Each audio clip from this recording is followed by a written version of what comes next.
When was the last time you said, wow? That was awesome. And actually felt awe, right? We say, awesome. That was a great play on the pitch. Man, that was an awesome dinner. Maybe.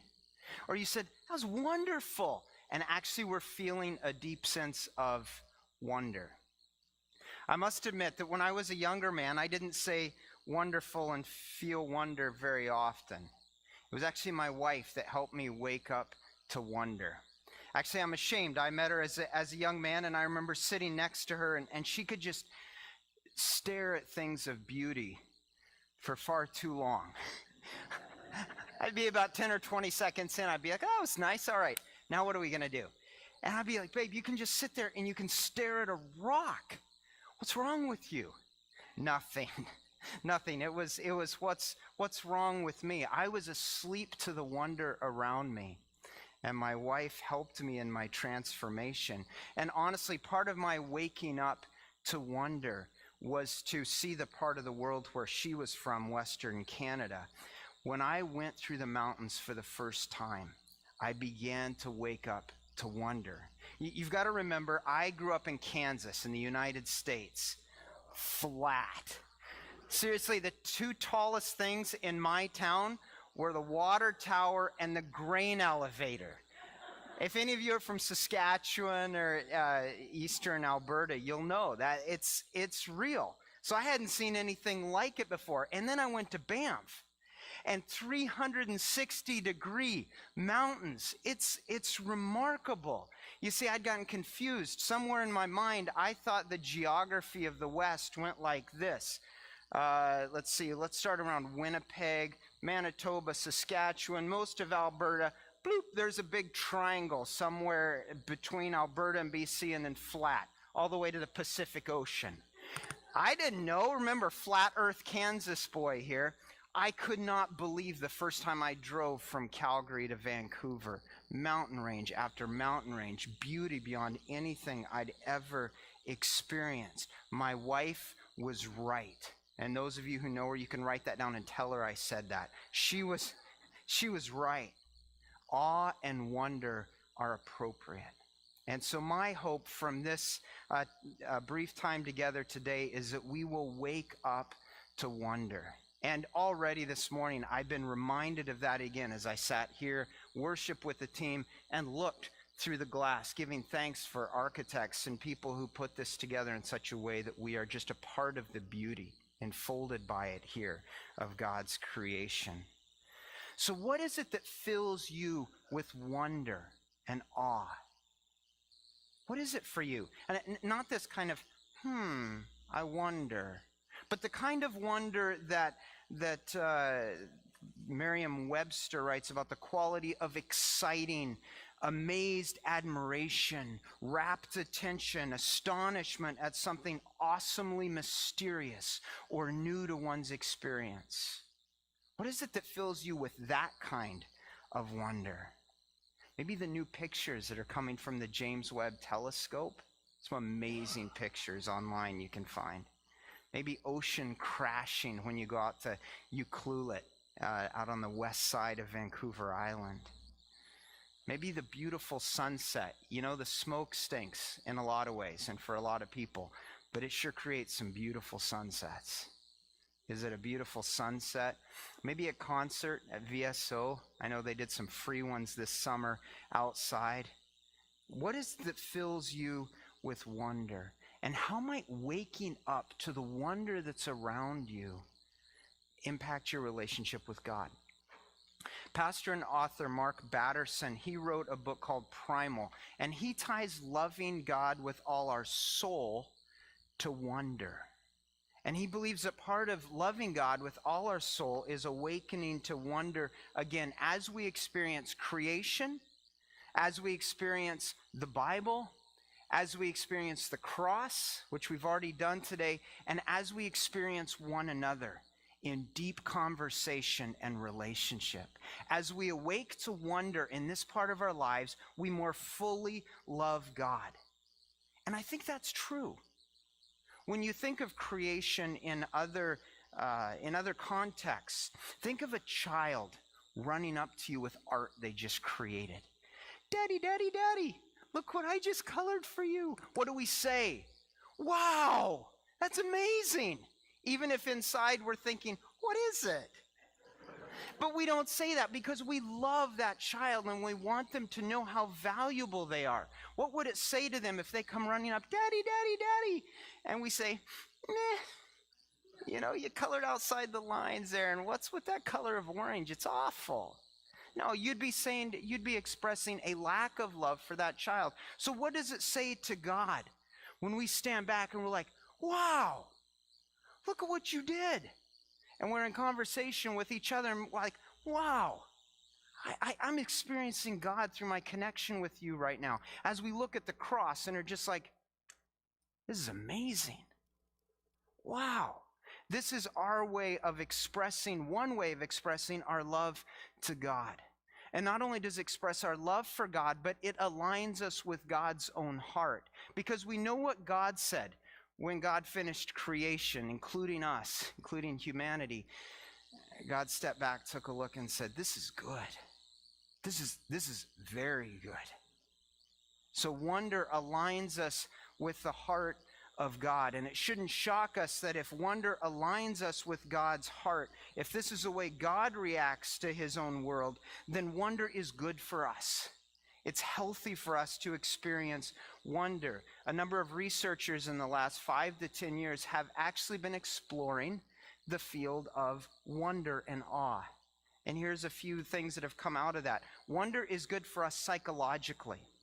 Wonder is tied to an increase in positive emotions like optimism, gratitude, joy, vitality. Wonder is related to a decrease in emotions of distress, as well as a protective factor against depressive symptoms. Wonder is actually healthy for us psychologically. Wonder is healthy for us socially, how we interact with others. How often have we heard people who have had this experience that they can't describe, but there was awe involved, and they said, I felt so connected with everything around me. There's something to that. The sense of awe and wonder is characterized by a sense of interconnectedness. It actually promotes positive social emotions like compassion, generosity, altruism, a decrease in aggressive behaviors. I mean, today, even in the way that the worship was shaped today, we got to practice this. That is, we experience God through worship and creation around us, and then we had an opportunity to be generous through Operation Christmas Child, through giving here. So we're practicing on wonder, even in the way that we practice at church this morning. My wife will sometimes say, after being in creation or after a worship service, she'll say, that was really good for my soul. And once again, twice now, she's right. But how often are we asleep? She's right a lot of the time, honestly. I say this to her face too. After 27 years, I've learned she's usually right. So listen. But how often are we asleep to the wonders all around us? We just kind of sleepwalk through our days because we're stuck in here, worrying about things in front of us, regretting things behind us. How often are we asleep to the wonders that God is at work all around us? And I'm not just talking about huge things like ocean waves and mountains and the sun, but smaller things. Wonder is everywhere.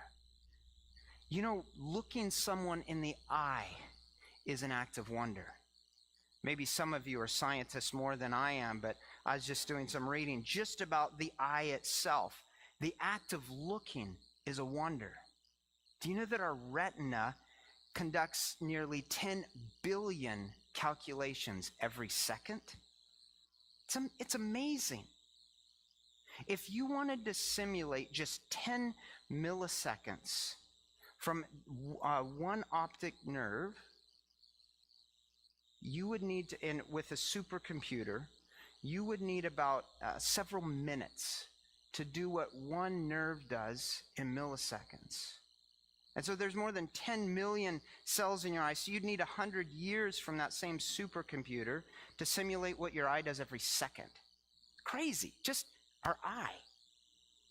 I was thinking the other day, I was looking outside our window, and we have Anna's hummingbirds that hang around our hummingbird feeder. Thankfully, they're back. During the summer, the wasps would chase them away, so they were in a battle over our hummingbird feeder. Maybe some of you can tell me why that is afterwards. But watching the hummingbird, you know they're coming because you hear the zhuzh of their wings. And that's because when they're diving, their wings can beat 200 times per second. It's remarkable. And of course, their little hearts are just going to beat the band while they're flying like that. The hummingbird's heart beats more than 1,200 times per minute when it's flying. And of course, they got to eat continually to keep that up. And they consume about half their body weight in bugs and nectar, feeding every 10 to 15 minutes and feeding from 1,000 to 2,000 flowers every day. And they remember where those are. They return to the same places. You know they've got to be smart, and sure enough, a hummingbird's brain makes up about 4.2% of its body weight. Proportionally, that's the largest of any bird. And actually, twice as big as ours, percentage-wise. Our brains make up about 2% of our body weight. So next time someone calls you a bird brain, say thank you. If you're referring to the hummingbird, I thank you. Now, we can't force awe and wonder in our lives. You can't somehow produce it and put it inside of you. But how might we welcome wonder? That's my question for this morning, because we are invited to wake up to the wonder of God around us. So how might we cultivate the spiritual posture and discipline of wonder? The author and artist Scott Erickson, who goes by the handle Scott the Painter on Instagram, he framed the invitation this way in a recent post. He painted a picture called Doorway-Flower. And in that painting, he wrote this quote on the screen: moving from believing we must bring God to everything to witnessing that God is already waiting to be found in everything. This is a revival we've been waiting for. It's a difference in perspective of feeling like, oh, I'm Jesus' person, and so I got to bring God into this, and I got to bring God into this. That's a lot of weight. Rather than saying God is already at work all around us. Every room we enter, where I work in the seniors facility, the long-term care over at Inglewood, I need to remind myself too, because people get anxious and can be needy. And as I walk in, I remember God is already at work here.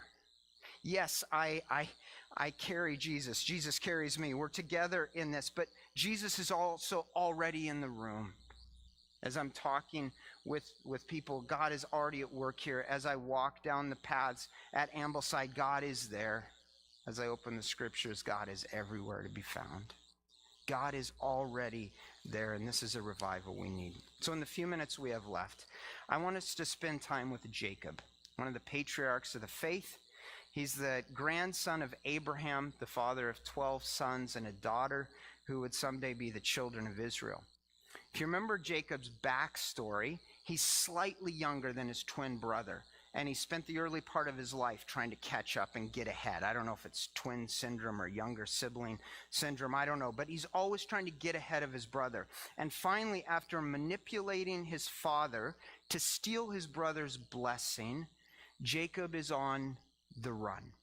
And so in the text we'll read, we catch up with him just as he's falling into bed.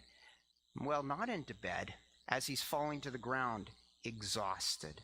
So we read from Genesis today, and we'll read, I'll be reading verses 11 to 19 from Genesis 28. Here's Jacob's story. When he reached a certain place, he stopped for the night because the sun had set. Taking one of the stones there, he put it under his head, and he lay down to sleep.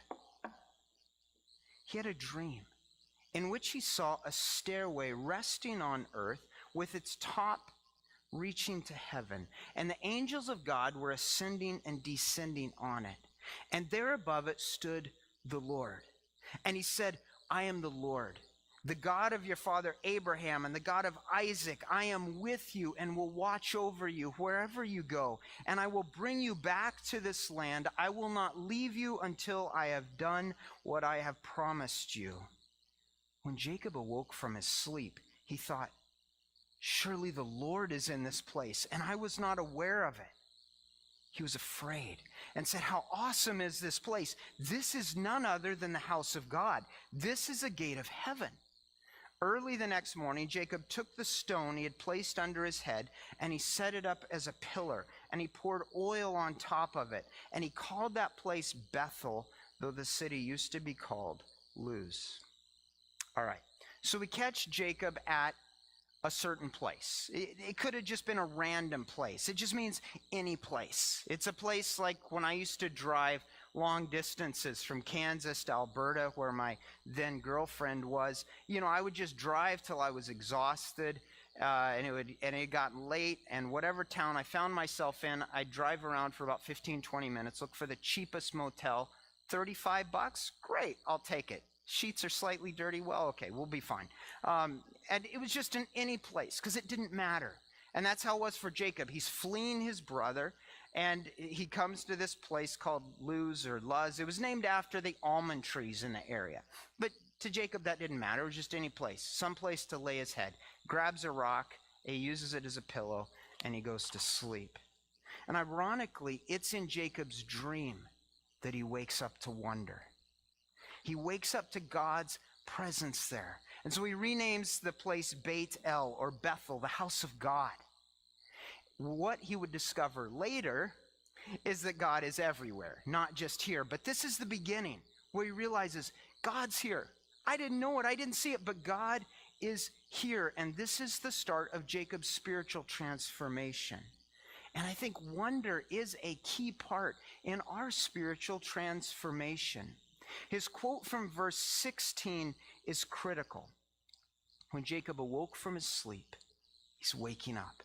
He thought, "Surely the Lord is in this place," and I wasn't aware of it. And our invitation for this morning is to wake up that God is present here. Wherever here is for you right now, in the place where you live, in the difficulties you find yourself in the places you walk, in the job that you have, in the people that you hang out with, God is present here. So often we're not aware of it, but God's there, whether we're aware of it or not.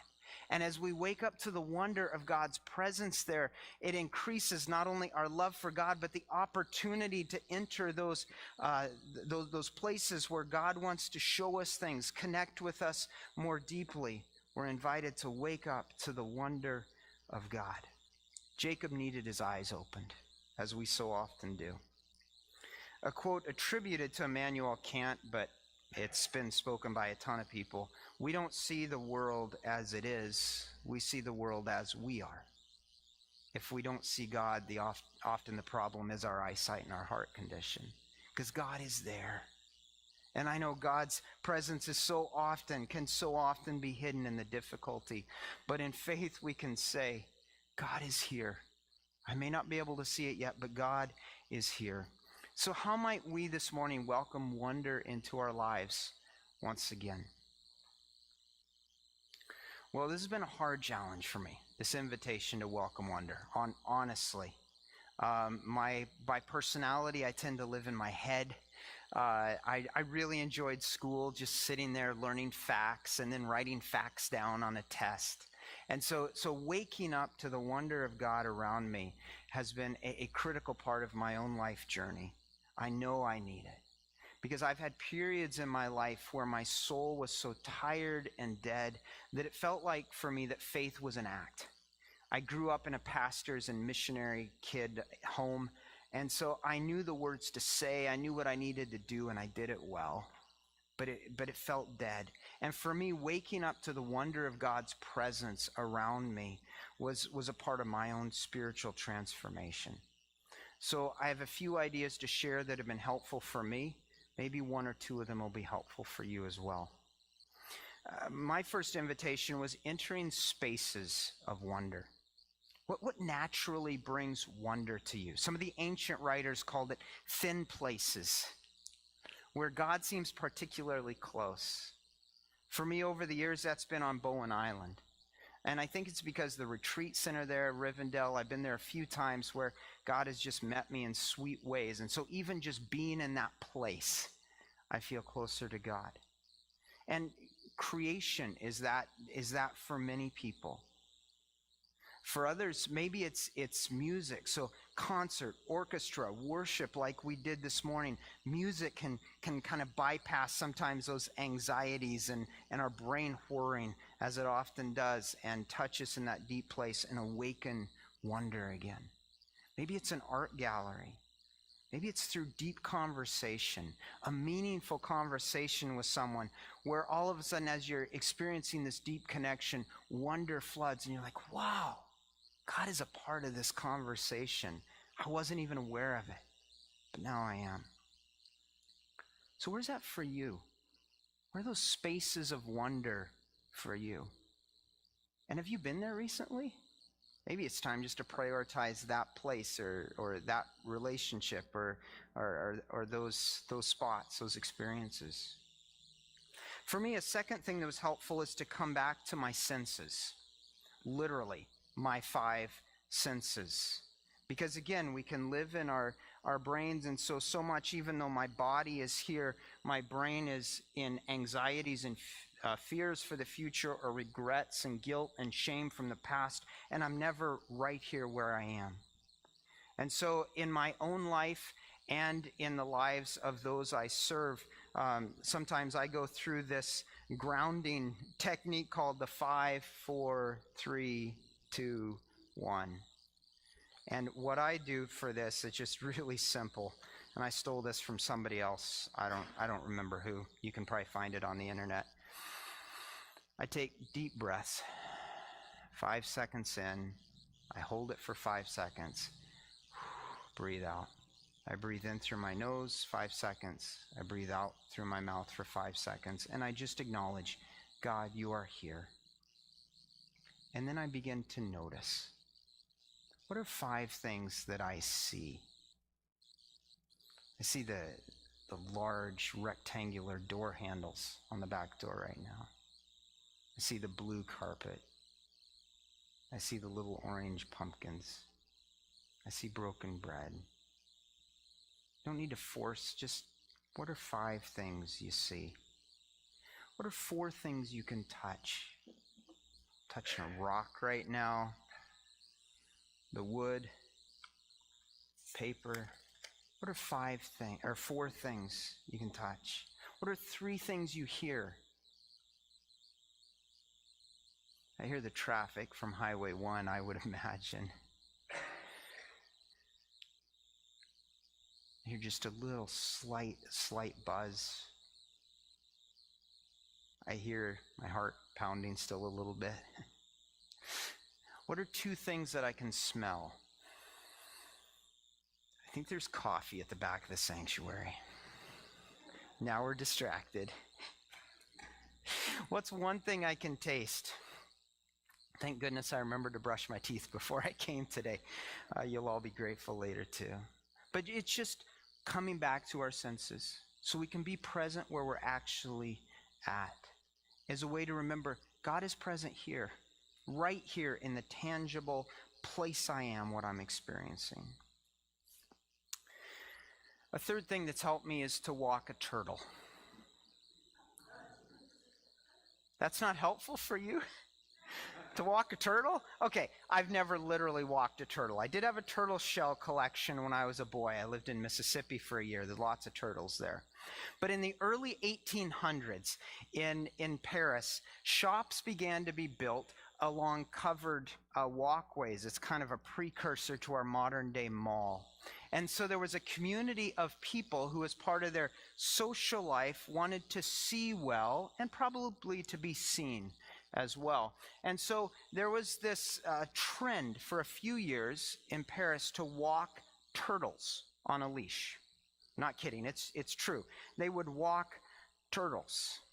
How slow is that? Well, if you walked the pace of a giant tortoise, and if you wanted to get from here down to White Spot at Park Royal, say you wanted to go for a meal, just over 2 kilometers. If you walked a turtle, you would be there in 5 hours and 54 minutes. And that's a record-breaking giant tortoise. So I don't know, maybe the average would be a lot slower. So walking a turtle in a mall sounds like another level of Dante's Inferno for me. But speed matters here. Slowing down is critical. Slowing down the pace of our life. You know, some of the greatest awe and wonder I have experienced as I looked back over, when have been times that I felt God particularly close? It was when I walked leisurely through Pacific Spirit Park. When I sat with one verse or one chapter of the Bible for weeks. When I sat with the painting Rembrandt's Prodigal Son for hours. The speed matters here, and it's slow. Slowing down, we can notice things, and we can experience that God is at work here if only we took time and space to watch. Sometimes, though, we need a physical reminder that God's here. The poet Elizabeth Barrett Browning wrote, "Earth's crammed with heaven, every common bush afire with God. But only he who sees takes off his shoes. The rest sit around it and pluck blackberries." Earth's crammed with heaven. But sometimes we need that reminder. And so my last invitation today is to carry a rock. As you came in, you probably saw there's a couple of baskets of rocks outside near where you picked up your communion cup, or on the other side on a chair. And if you need a reminder today, feel free to take one. These are just common river rocks. It's not big enough to be a pillow, so maybe don't try Jacob's thing there, but big enough to be reminded this week, physically, to the reality of God's presence. See, when Jacob woke up, physically and spiritually, he grabbed his pillow, just a normal rock, and he built an altar. And he named the space Bethel. And maybe you need that today. And so I'd invite you, grab a rock. Grab one here. I imagine many of you have them in your yards or gardens at home. But what I want you to do this week is watch for a place where God is at work. And when you notice that place, put the rock down. If you have oil, you can pour oil on it too. But put that rock down and name that space Bethel. This is the house of God. God's at work here. I hadn't noticed it before. Or maybe for some of you, it's hard to see the work of God. So maybe it will be, again, an act of faith. Putting the rock there and being like, "God, I can't see you right now. But I believe by faith you're here. Help me to see you here. Because I need to." We're reminded again of that reminder today of sometimes when it's hardest to see God, he's most powerfully at work. So I end by inviting you to contemplate the cross, where Jesus said, my God, why have you forsaken me?" In times where it's hardest to see God, as we look back now, we realize that was God most profoundly, the suffering King. The one who showed what God is like, willing to go to any distance to reach us. So this week, carry a rock. Watch for how God is already at work around you, and invite his wonder and awe to fill your life, that you might live through him and for him. Amen.